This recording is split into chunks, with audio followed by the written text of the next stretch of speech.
So thank you very much for doing this. My first question is, can you tell us a bit about the kind of research that you do? Okay. Well, the research is called human science research. Human science rather than natural science, right? And more specifically, phenomenology.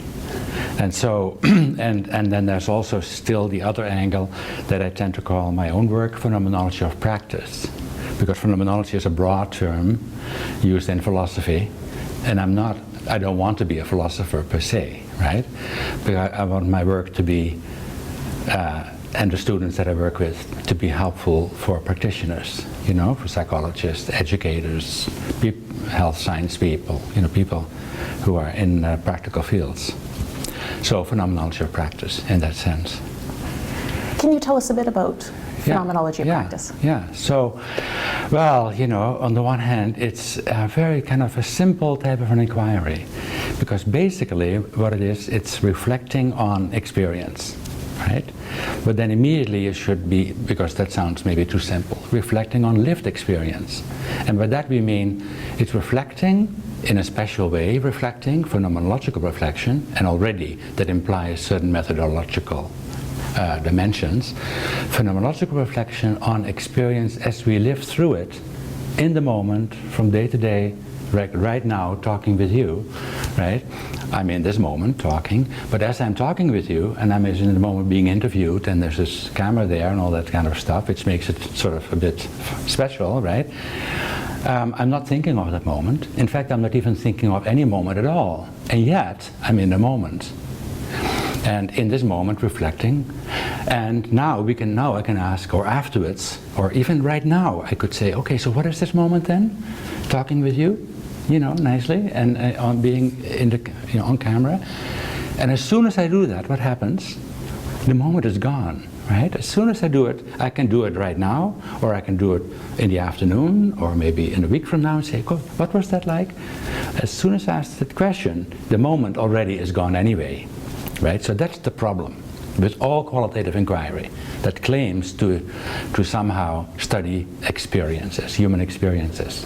That when you are a bit more serious about that question, then you realize that the experience is always already gone. So in a sense then you have to say, I'm in the now, in the moment, the instant of the now, always. You cannot help but be in the now, right? How could you not be in the now? Maybe if you just died, you were in a, but as long as you're alive, even when you're dreaming, you're somehow in the instant, in the moment of the now. But the funny thing is that while you're in the now, you don't think of it. You don't think, oh, I'm in the now, right? You don't. Actually, there's this, and I wanted to actually think of the title of that movie with Tom Cruise, you know, where he is dealing with these creatures, these aliens. Minority Report, you know, and there was this interesting moment that one of these women, you know, who were sort of suspended in time and not really, and they are there so that we can predict the future. Okay? And so she's sitting in his car and she's out in this world, and then she says to him, is it now? And he says, what? Is it now? Yeah, well, of course it's now. How can it not be now, right? So you're always in the now. And yet when you try to capture it and then inevitably objectify it, like this moment of having a talk, what is that like to have a talk? Well, now you're no longer in the now. Now you're trying to retrospectively recover it and reflect on the meaning of it. That is phenomenology, right? So it's that kind of thing. And then, in terms of the phenomenological method, you can say that there are two broad dimensions to the method. One is what is called the epoche, or bracketing, and the other aspect is the reduction. And those two dimensions of the phenomenological reflective method are intertwined. But nevertheless, you can sort of say that, and as Heidegger sort of says, you have to find a space of openness. And that is the epoche. You have to open yourself to this moment of the now, like having this talk, having this camera there, right? That, you have to open yourself to that. And and forget about everything you know about that in a manner of speaking, right? So opening yourself, and as Heidegger says, Heidegger, a famous phenomenologist, placing yourself in the open. And then, if you manage to do that, and that is not so easy as it sounds necessarily at all, then you have to close in. Now you have to close in on that moment, you know, on that experiential instant, on that lived experience. And as soon as you do that, now that you have identified, so what is that like? What is it like to go for a swim? What is it like to have a meal with someone? What is it like to drink a glass of wine? What's it like to have a talk? What is it, you know, any of these experiences, any experience whatsoever, you know, you can say, as soon as you do that, as soon as you now focus on a moment, you're lifting it up in a way, and it becomes, as Husserl, the other famous philosopher, says, now it becomes a phenomenon, right? Now it becomes a phenomenon. You're lifting it up and it becomes a phenomenon.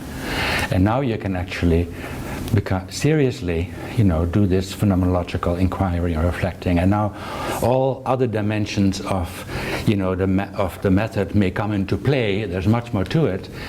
And on some of the slides that will be part of this talk, you will see, you know, that there are sort of a philosophical dimension of the method. There's a philological, because phenomenology ultimately becomes a way of writing.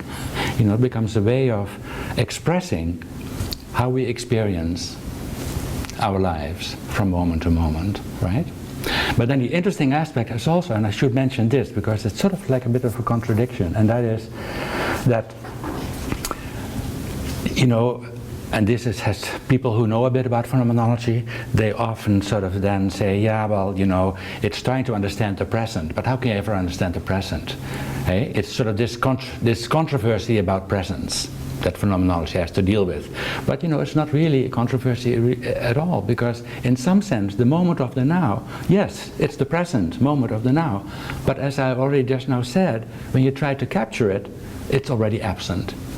So it's always an absent presence, right, that you're trying to deal with. And some philosophers, such as Levinas, has these interesting cryptic, almost enigmatic formulations of, yes, it is a presence that never was.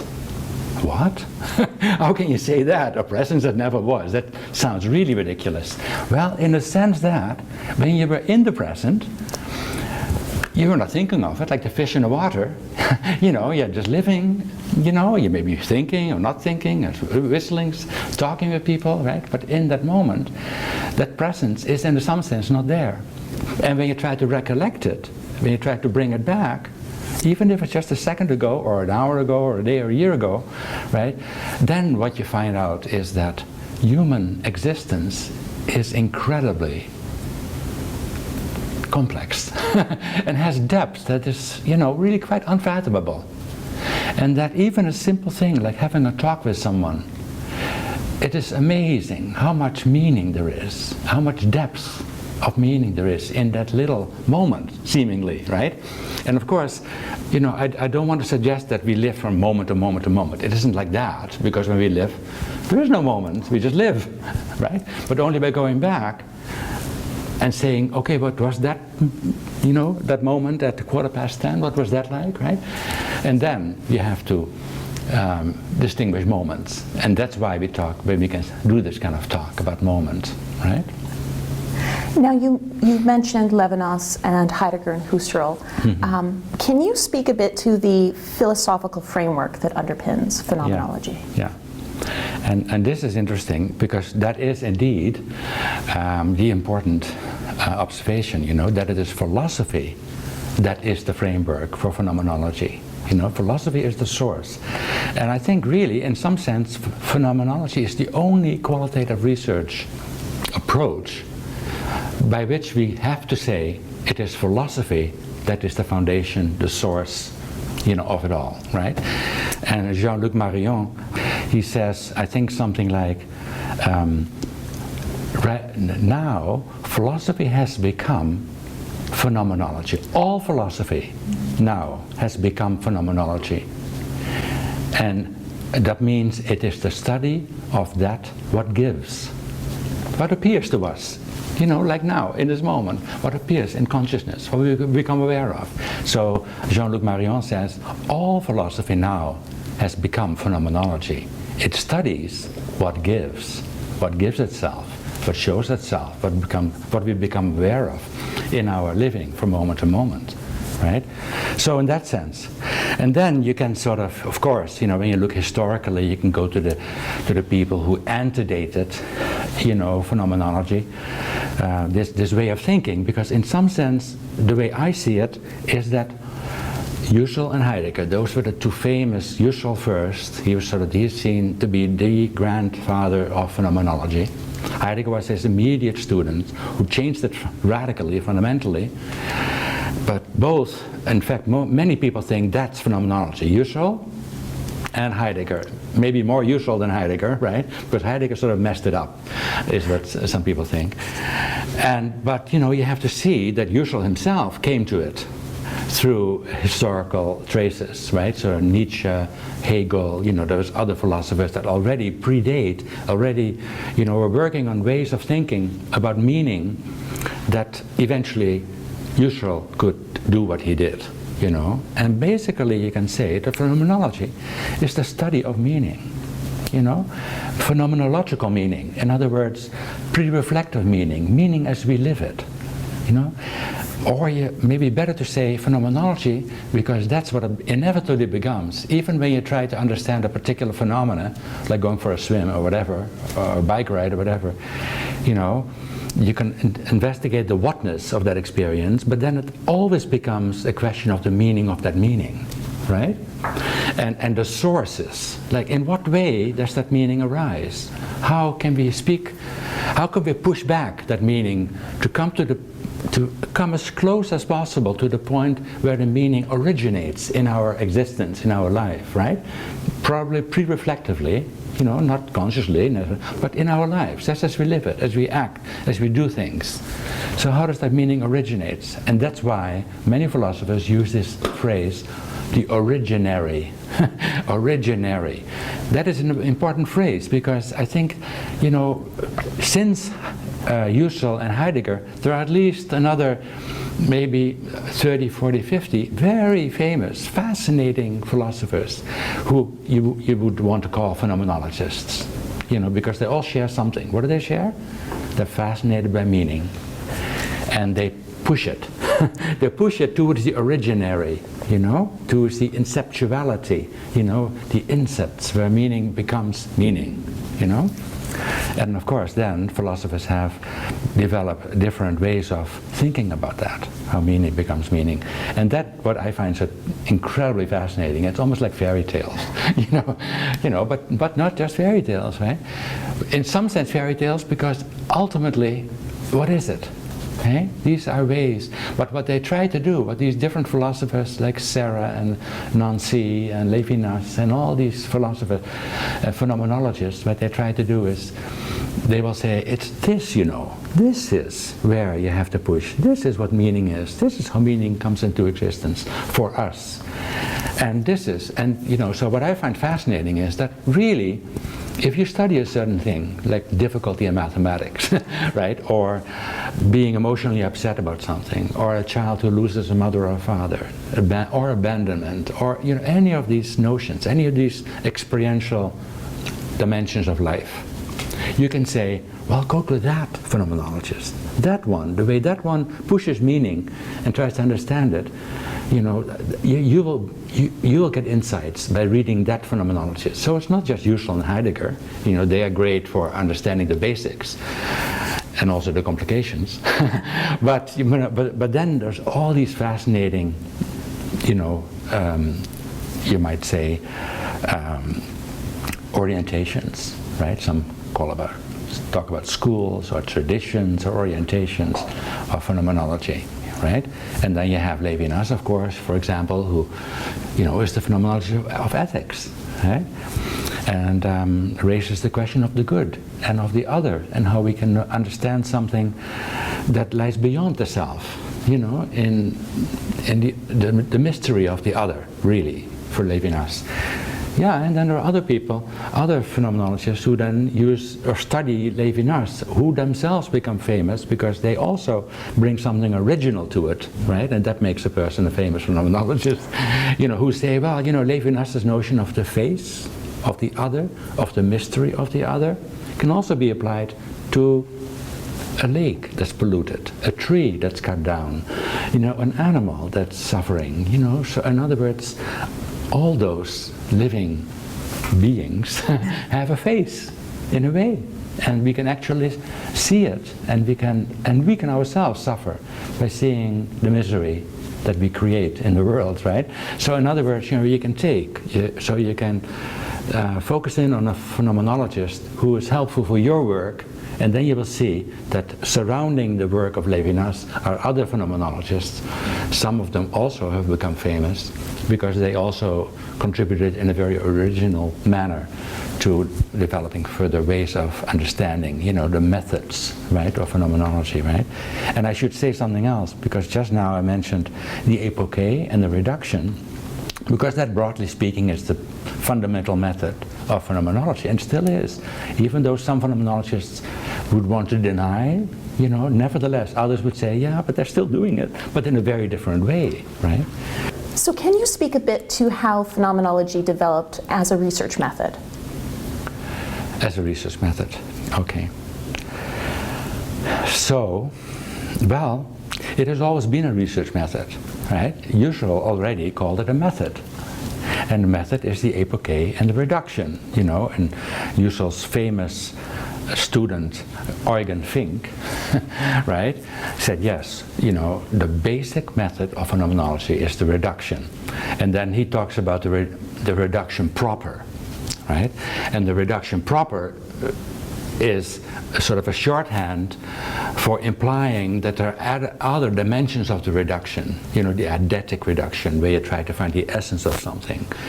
And so there are different aspects of the reduction that we won't get into now, but makes it a bit more complex, but also more interesting. So that you can say that in that sense, phenomenology is the philosophical term for a method of study, of inquiry. Phenomenology is the method, right? It's the word for the method. So in that sense, it has always been that. However, people who then later tried to, people who became intrigued with Heidegger and Merleau-Ponty and some of the more recent phenomenologists of that period, they then began to see that their own discipline of psychology or counseling or therapy or education or pedagogy or psychiatry or law, that in these fields the kinds of things that Heidegger says, are really important and help us understand better, what in our fields, we do, right? And let me just give you a very simple example, for example, the notion of conversation, because I like that example, because there's so many dimensions to it, right? And yeah, a phenomenology of conversation is a wonderful sort of focus, and Vandenberg, focuses on that, but others also, because, as a psychologist, it's really helpful to understand what the existential, phenomenological aspects of a conversation are, what the meaning dimensions of it is. So as a practitioner, this is helpful for me, right? And so, but as non-philosophers, we're then trying to apply phenomenology in their own fields. They were confronted with a problem because they were not philosophers. They don't have all that knowledge of the history, of the tradition, of what came before, and so on. And they may not even have read Husserl very carefully, because let's face it, Husserl has written how many books? Dozens and dozens, right? I mean, you have to make it a life study to really understand what Husserl alone did, let alone all the other dozens of people since him. So what people started to try to do is try to do more social science methods, like interviewing, observation, participants, kinds of things, in order to do what the philosophers did just on the chair in front of their desk, right? And that is exploring these human experiences. And Heidegger will write about boredom right? He has these wonderful pieces about what boredom is. He asks, what is it to be bored? And then he makes all these interesting phenomenological distinctions and gives examples. And as you read him, you say, yeah, right, amazing, I never thought of that. You know, how boredom, and ultimately what boredom can be, how it can have to do with the meaning of life itself, and your own existence, and the worthwhileness of what you have been doing while you were alive, right? I mean, it's just quite astonishing, you know. Heidegger never interviewed anyone. He just, you know, he knows enough about life, about his own experience, and other people's, he can do that. But other people found that very difficult. So then it became helpful to say, okay, how can I use a phenomenological method that philosophers themselves may not use, but nevertheless would be helpful for doing phenomenological research. And then, basically what that is, I think, the simplest way of understanding it, when you do interviewing, or when you observe, or when you use novels, or when you use other sources, art, you know, for examining phenomenological topics and meanings, you're actually borrowing other people's experiences. That's what you do. So when you do an interview with someone, you hope to get from that person a lived experience, an expression, a description of a lived experience, meaning, you know, a description of, yeah, that's what it is for me. When I was doing this, this would happen to me, and that's what I did, and then so-and-so, and then this happened, right? To describe an experience, not explaining it, not telling why you like it or not, right? Not what, and not giving your opinions about it, but just describing the experience as you lived it, as you lived through it. So already then I have said that phenomenological method, in terms of the people who now do phenomenological inquiry within other fields, right? There, now we import on top of, in addition, complementing the philosophical methods of the epoche and the reduction, they import social science method in order to help do that kind of reflection, right? And so, if you then look back, then you can see that there are certain centers, you know, that are certain, in the recent history of phenomenology, where, for example, and this is an example that's close to my heart, because I'm Dutch originally, and that is, in fact, when I was in my late teens, you know, those are the kinds of things I was reading. And when I went to teachers college, those are the kinds of things we studied. And that was the writings and the books and so on by people who were later called the University of Utrecht School, or the Dutch School of Phenomenology. It wasn't really a school, because all these scholars were in and of themselves rather, maybe a bit arrogant even, you know. In other words, they all thought, you know, it wasn't a teamwork, you know, but they were doing their own things, but really in a fascinating manner, right? Because so many of them, and I mentioned, you know, Langeveld, Linschoten, van Lennep, you know, these people, they, many of them studied, you know, some time at Husserl, took, you know, set in with Heidegger.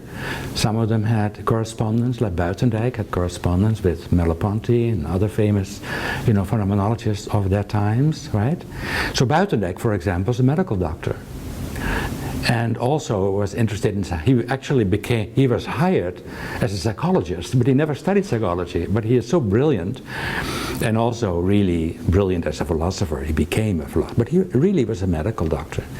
And he wrote a book, for example, on the psychology of dogs, you know, on the woman, that became very controversial, but also phenomenology of the novel. He did incredibly fascinating studies, you know, on, for example, obsessive compulsive disorder, right? Obsessive compulsiveness. And so here you can see, you know, with topics like that, how phenomenology, that originally was philosophical, became kind of a human science, right? Because it became adopted by people by practitioners, okay, of the human sciences, such as people at the Utrecht School, and then some of those, because then some people from North America, went to Europe and studied with some of these people, Bollner was a German, for example. And then people like Andy Georgi, Amadeo Georgi, who became quite famous himself later as a psychologist and phenomenologist. He went to Holland, studied there with people, then went back to the United States and developed his own human science approach, his own methods. And then you can actually begin to criticize those methods, or you can like them, or whatever, right? Yeah. So could you give me a couple of examples of the kinds of questions you've asked in your research? Okay. Well, for example, sometimes I use a simple question like this, if there's enough time to do this. What I like is a very simple example, and why I mentioned already the notion of conversation. And let me just give an example that's very personal, and that happened a few years ago when my mother, I live in Canada and my mother in Holland, and then my mother, every so many years she comes over and visits, right? Especially children and stuff like that, grandchildren. And it was always very nice. She would stay for a few weeks and then she would go back to Holland, and sometimes I would go to Holland and visit her, of course, right? So that was regular. And as she would live at our house, sometimes I felt a bit, bad, because my children were so noisy and there was so much going on, right? Running around and doing stuff and whatever. And my mother lives on her own, by herself in Holland. I know her life. She's very quiet, and she's a very quiet person. She is not a very extroverted person. And I always felt sort of bad, right? That she had to endure all this chaos, And so one of these days, one of those times that my mother came over, and I remember this one. Now that's one of those moments, right? And it's a retrospection, so when you remember this, that she said to me on the evening before, or the afternoon before she was leaving the next morning, and taking the plane back home. And she said, yeah, it was great, but too bad we haven't really had a talk. What? We haven't really talked. We talked all day long. There was so much talk. I was worried that it was just too much for her, right? But of course I knew what she meant, right? Yeah, it's true. We hadn't really talked, right? And that is interesting now, because now you're nodding when I say that to you, because I think you know what she meant, right? And yet I would have a hard time saying, because we were talking all the time, talk about all kinds of stuff, and she too. And yet, I know what she meant. She meant that special kind of, the real talk, not just chatting, not just whatever, all the noise, but a real talk. And the funny thing is, that evening we went out for a walk along the river, because there's a river close to our house. And it was really quite wonderful, because we had a wonderful talk. Right? And so in the end we did have that talk, just before she left. And she knew, and afterwards she said, thanks, that was great. And those are the kinds of things. And then when you reflect on this and you say, so what was that talk then? How would I describe it so that I could explain it better to you? Well, man, that is difficult. That's not so easy at all. I give you a little example, a story. But I don't even know exactly what word to use. Is it talk? Is it conversation? Is it, it's not an argument. I know that, right? It's not a lecture, it's not a speech, it's not, so what is this, right? And how would you describe it? And do men do it less often than women? Are there special talks between children and their parents? Do educated people talk more than uneducated people? Have those kinds of talks? Those are questions that might arise, but I'm raising these questions because to say those are not phenomenological questions, right? The phenomenological questions are not, do women talk maybe more of that kind of man, does it have to do with education? Does it have to do with whatever? Those are other kinds of qualitative, maybe, questions. Phenomenology just wants to know, what is it like to have that talk, right? That's what the phenomenology tries to do. And so, there's sort of an example, of suggesting that here the meaning questions. Another example, because this is really something that I have done seriously as a research project, and that is the notion of secrecy, keeping a secret or sharing a secret. And this happens, and I think often these topics arise in your own life, a professional life or just your personal private life, and with me, with my children, who I began to notice when they're about 7, 8, 9 years old, they were keeping secrets, maybe. You know, Michael, my one son, was very interested in finding a secret place for himself, under the floorboards. And I said, Michael, you can't go under the floorboards because they end up in the dining room below, right? Oh, well, what about outside, under the, you know? He was really interested in finding a place. And Mark, my other son, I'm just telling you these little stories, I hope it helps a bit. He would come home and say, yeah, I have to tell you something, but I don't want to tell you. Weird, right? And I say, Mark, it's fine. I'm not telling you everything either, you know. It's fine. You don't have to tell me everything that happens to you. So I go back to my office or do something in the kitchen, and Mark came back up to me. I have to tell you anyway. He just could not keep it inside. So I began to really wonder about, you know, what is a secret? And how do secrets play a role in children's growing up? As a parent, should I be worried about this? What should I do? Should I probe secrets? Should I let it go? Is it a good or a bad thing, right? And so, so then I began this project. And then the question is, now what do you do, right? What is the method? And so what I thought I would do is, well, you know, try to study how secrets emerge in our lives, you know, and then maybe push it back to childhood, if that's possible. I wasn't even sure if it was possible. So I started asking people, adults, but also children, you know, to write down for me, if they could, and sometimes I did it through interview also, of course, the first secret they could remember from their childhood. The first one. I think sometimes that's helpful, you know, when you explore a certain experience, a phenomena, then ask for the first time, the last time, the most vivid time, you know, those kinds of ways of developing a focus on a certain kind of phenomena. And so, yeah. And so, you know, in the process I developed, you know, hundreds, really, literally, of stories, because every time I did a workshop somewhere with 50, 60 people in it, in Australia, you know, oh yeah, there's this project I'm doing, let me give you an example, right? And everyone would write me a nice secret from their childhood, another 60, you know, and really, and then, you know, and then teachers that I knew, they did with their students in junior high school, they also were doing this kind of thing and giving me these stories. And then the question was, with my graduate students at the time, now what do we do to make sense of this, right? Because what you want to know is the phenomenology of the experience of keeping a secret or sharing a secret. What is this? What happens in it? And then going to these stories, and the stories are really amazingly fascinating, you know, then you begin to see that this story is about hiding something. But when you look at it a bit more carefully and do this epoche, opening yourself and not, you know, don't put anything on top of it. Because when you do that, when you do too much hermeneutics, you know, in other words, you put stuff, meaning into it that you bring to it, and then you find it again, right? You say, oh, that's what it means. Yeah, but you forget that you brought it in there in the first place, right? No, you have to open yourself and not overlay it with anything that, you know, you may think already, right?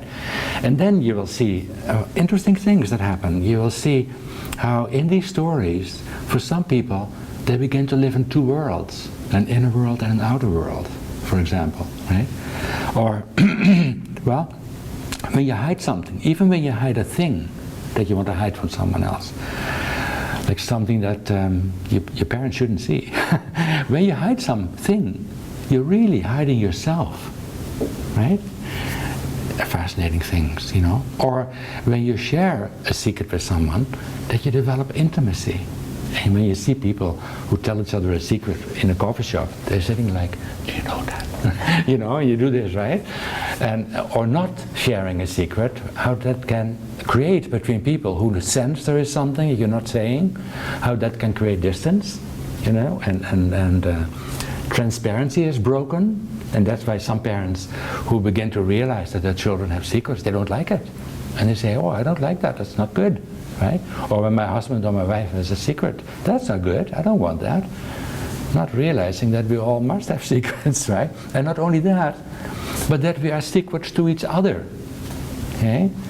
And that if you weren't a secret to me in a way, in a sense that you have your uniqueness, you have your thoughts, you have your depth, and knowing you is that, right? Knowing the otherness of you, right? And that is really, in some sense, the secret, right?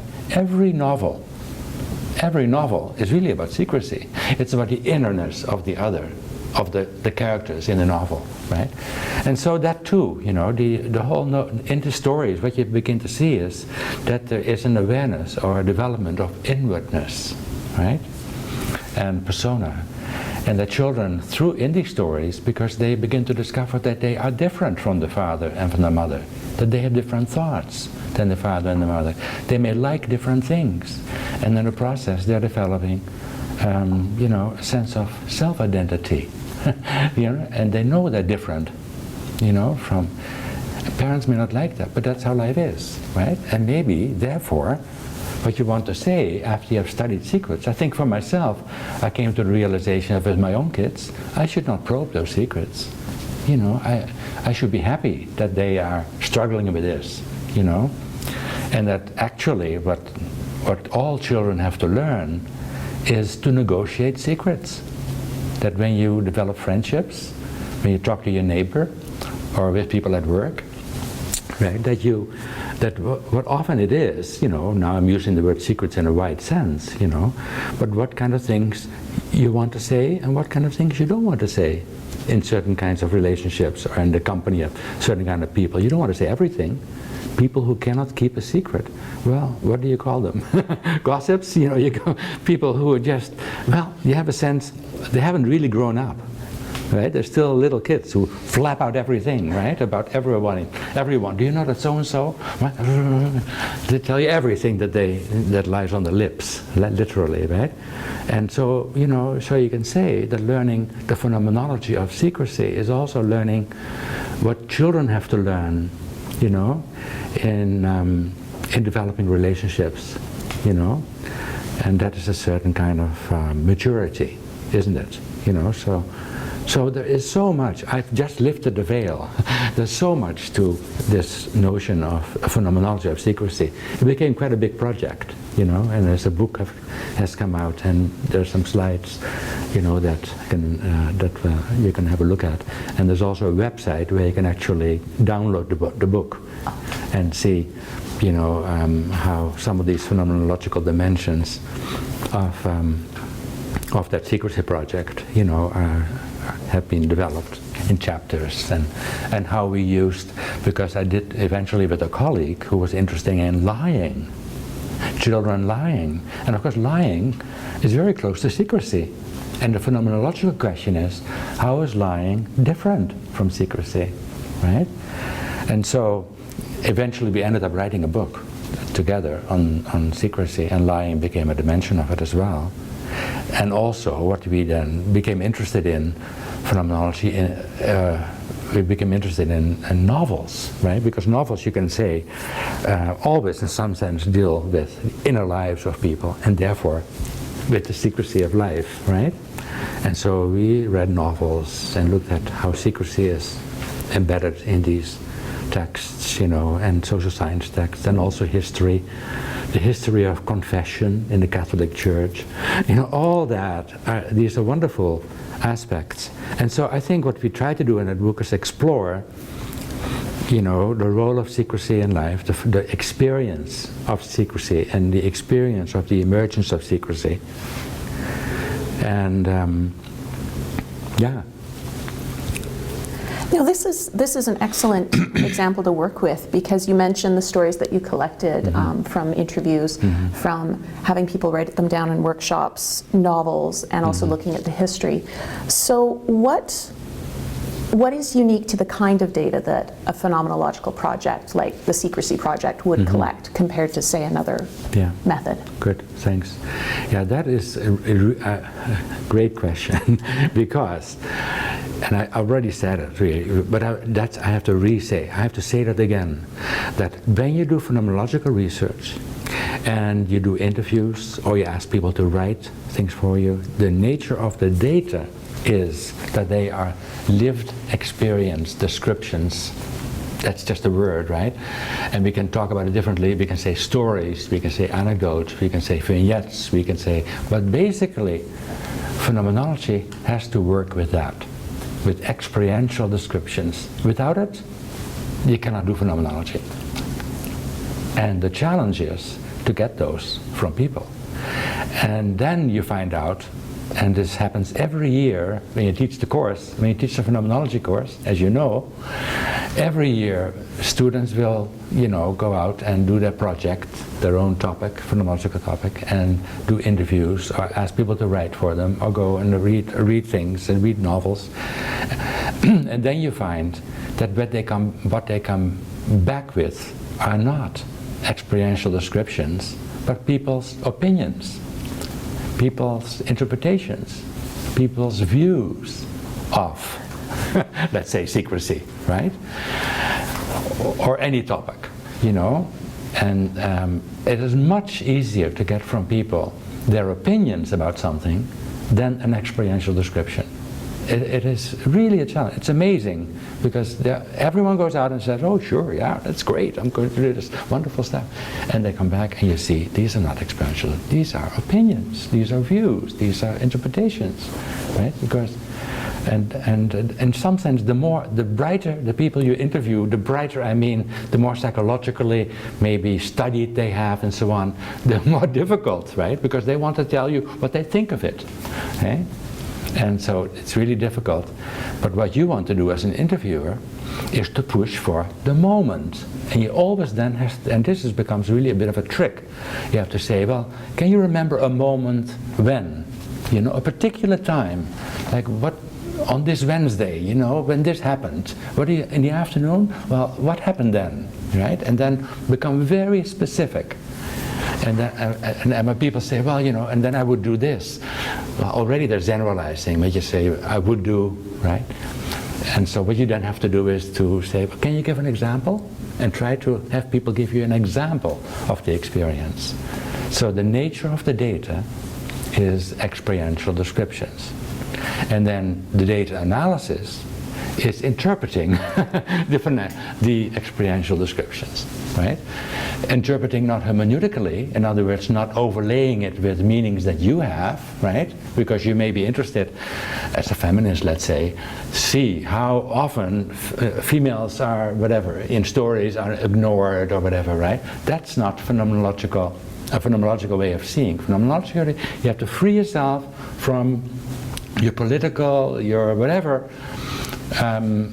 commitments, and try to just look at the experience as it is, and then in opening yourself to it and closing in, right? The reduction means asking, what makes this uniquely what it is? And that becomes the question.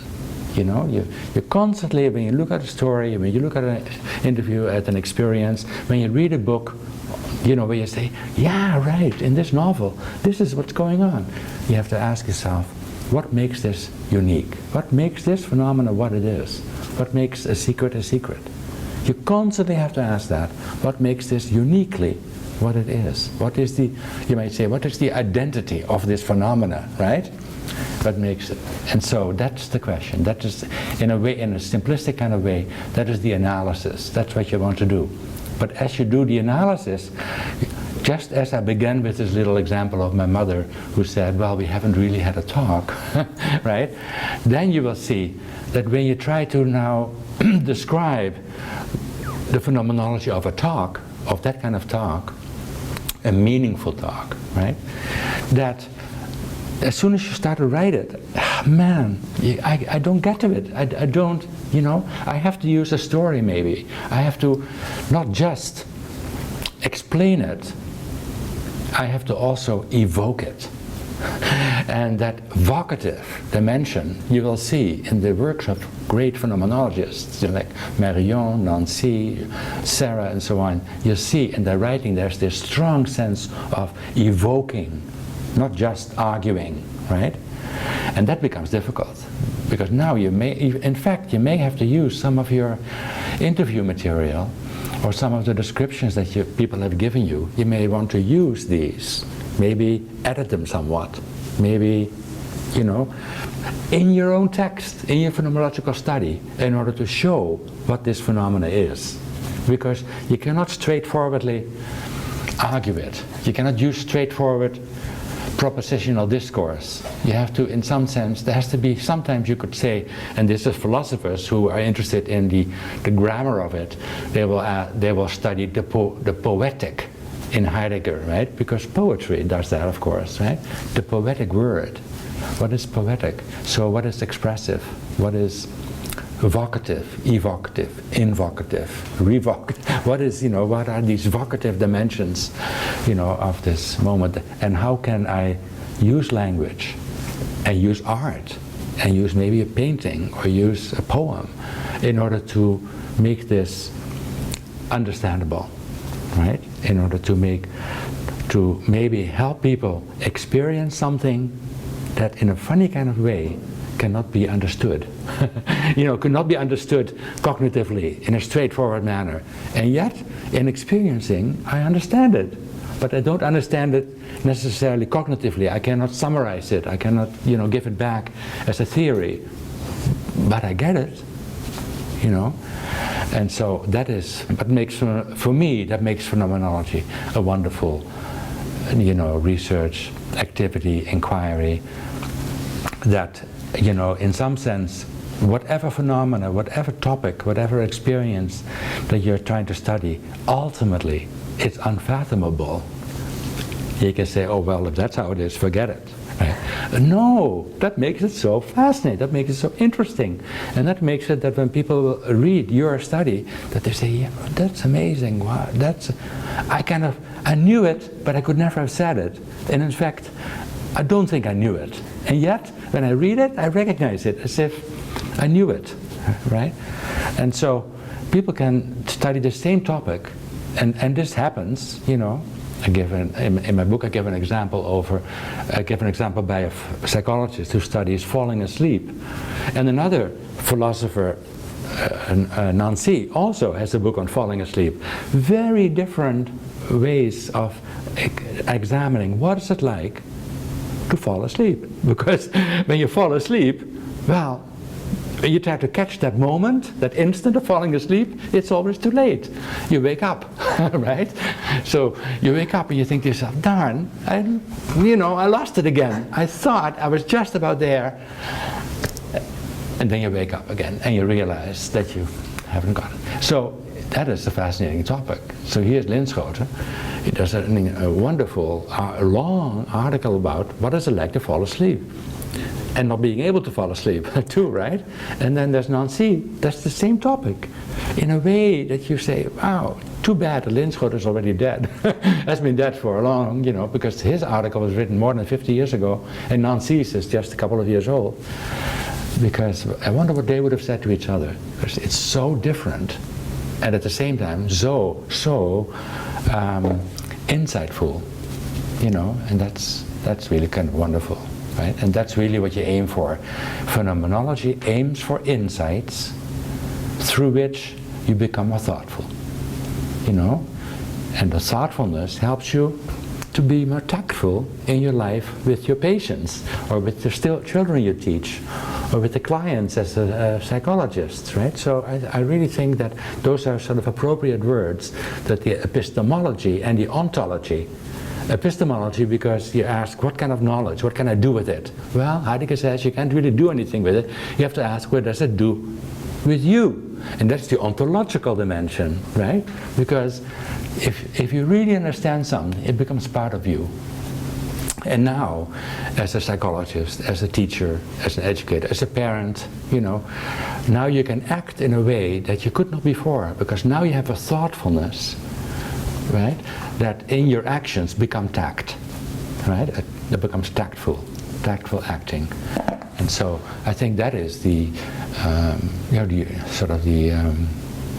treasure, the outcome, you know, of phenomenological research, is that you can help teachers and professional practitioners to become more thoughtful, you know, in their disciplines, in their practices, while of course they also have to know what psychology is. So I'm not saying phenomenology can substitute. I think phenomenology enriches, helps, and it contributes to professional practice. It doesn't replace other forms of knowledge. That's ridiculous. But it adds a form of knowledge that most disciplines don't themselves have, right? And that makes it, I think, worthwhile. And that's why let's say the Utrecht school, the Dutch school of phenomenology, that those people, they were all different, a psychologist, an educator, a pedagogue, a psychiatrist, there was all these different kinds of professional people. And all in their own fields, they found that phenomenology can help them understand certain dimensions of the practices in ways that, that make them, outstanding practitioners, right? Thoughtful people,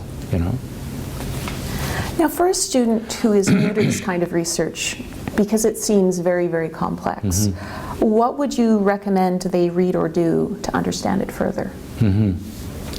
Well, first of all, it's probably helpful to just read phenomenological studies, right?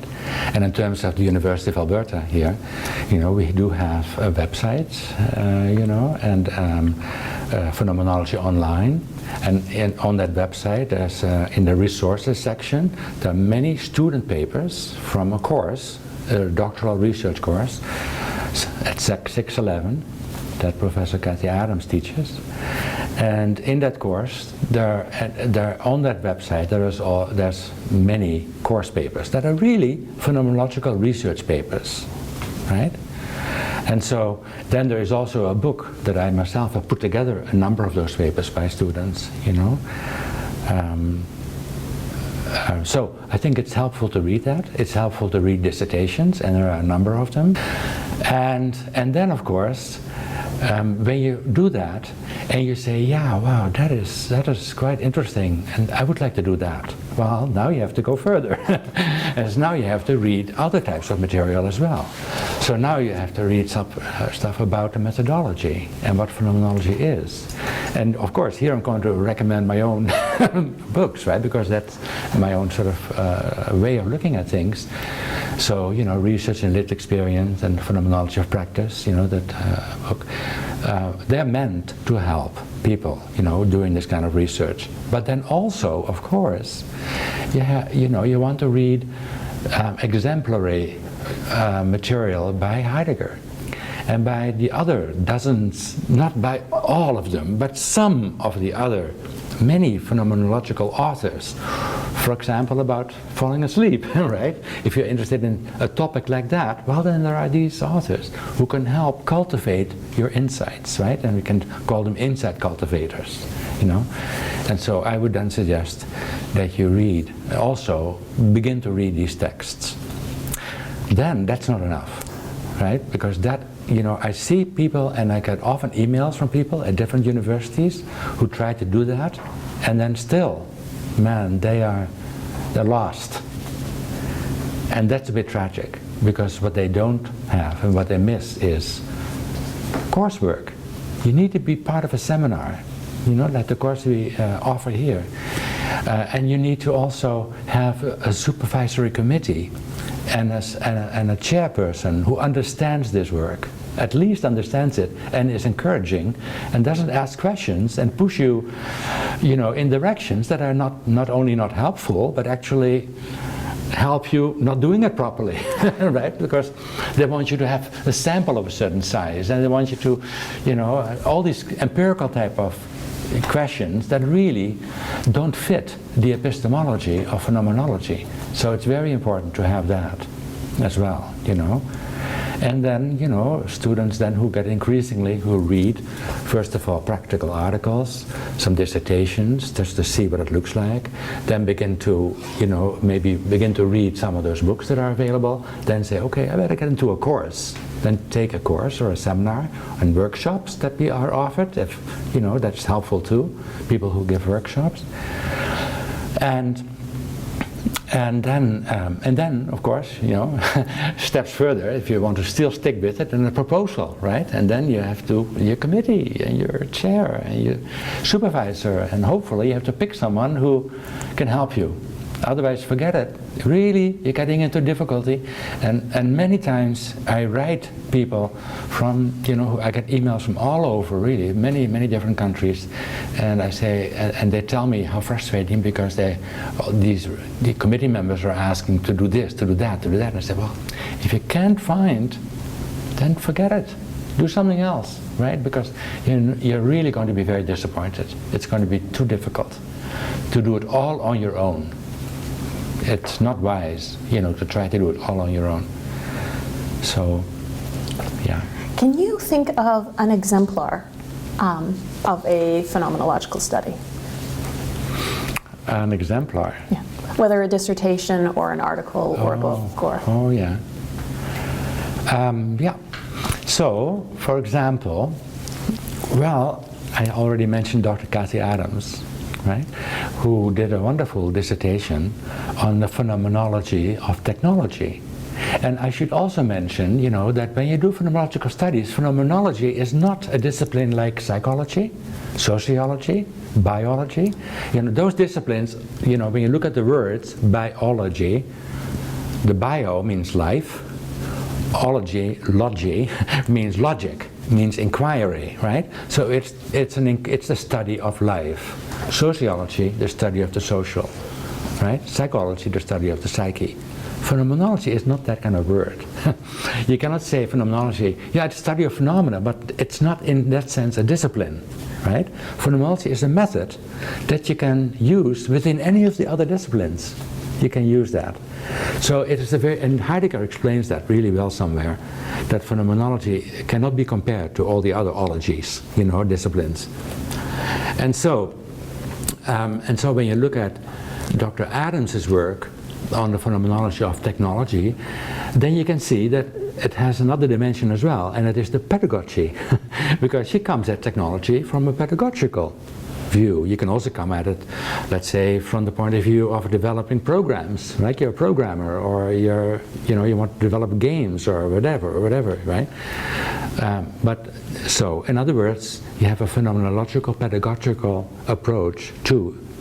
And that is a wonderful study, because you can see one of the chapters, because her early paper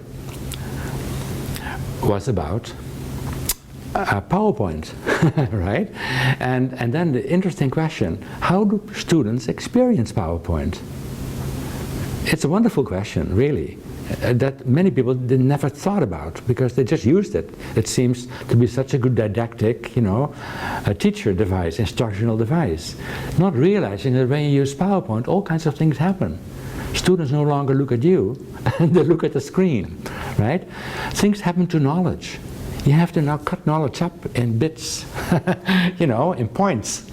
Knowledge becomes not a body, but points instead of a body, right? And so all kinds of implications follow from doing a phenomenological study of PowerPoint. It's a wonderful thing, because it's very important. These kinds of developments in technology and curriculum and education, there are so many developments now that we have to understand what the pedagogy is of it. And that can be studied through phenomenology, right? And then another example I want to give you, and I'm giving you that because it's all sort of personal, and that is my son, Michael van Manen, who also works at the university here, and he is a medical doctor. He is a pediatrician who specializes, he is actually a neonatologist. So he works with babies that are born with difficulties. Maybe a heart that is not working properly, or a hearing, or organs that are absent, or so these are often very acute. So he works in intensive care with babies. And in doing so, he too has these interesting problems that doctors rarely write about, never actually write about, or think about and do studies of. They mostly do empirical studies, like what medicine helps in the long term with this kind of illness, right? And Michael does those studies too, but he is also interested in phenomenological studies.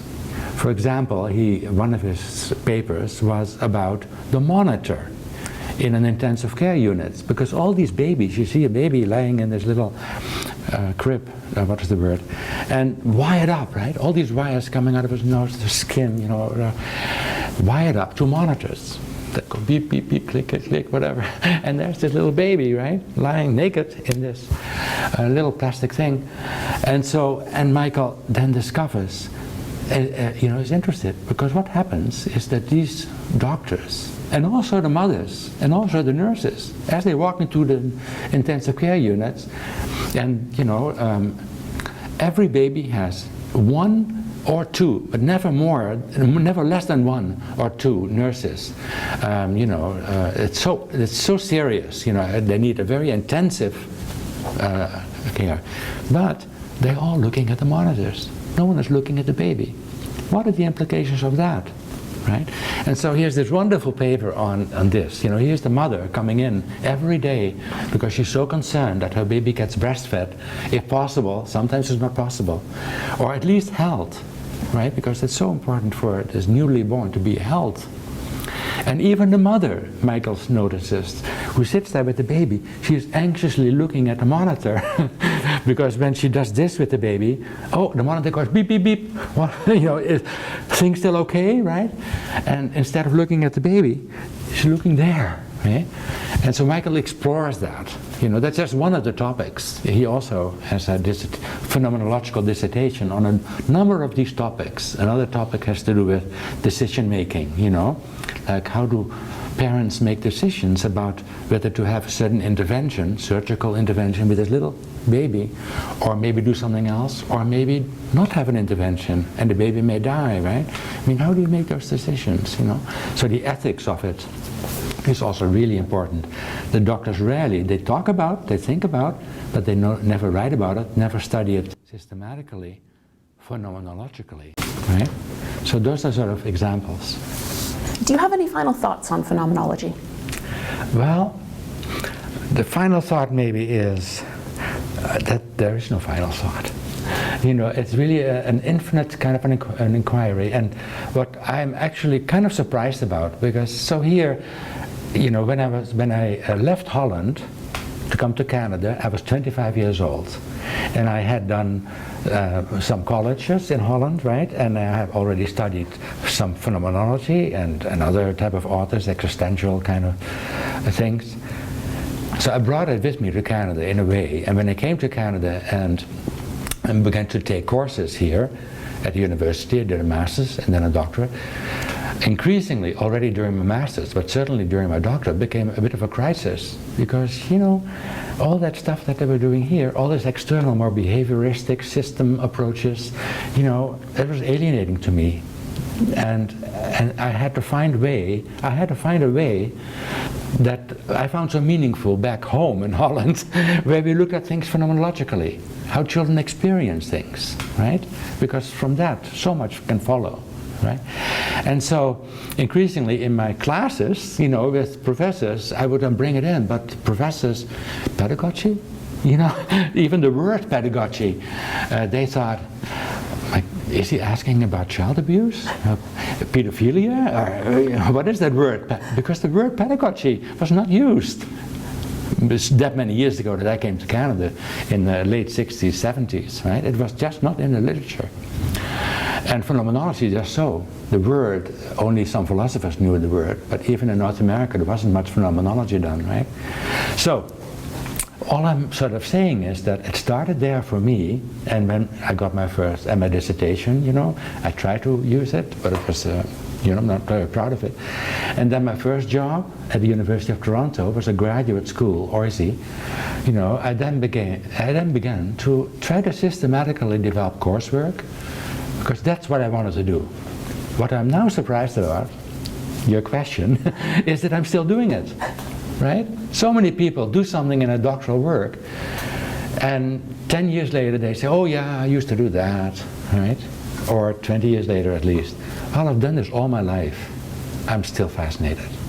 I'm buying books, and my wife keeps saying, don't you have enough books?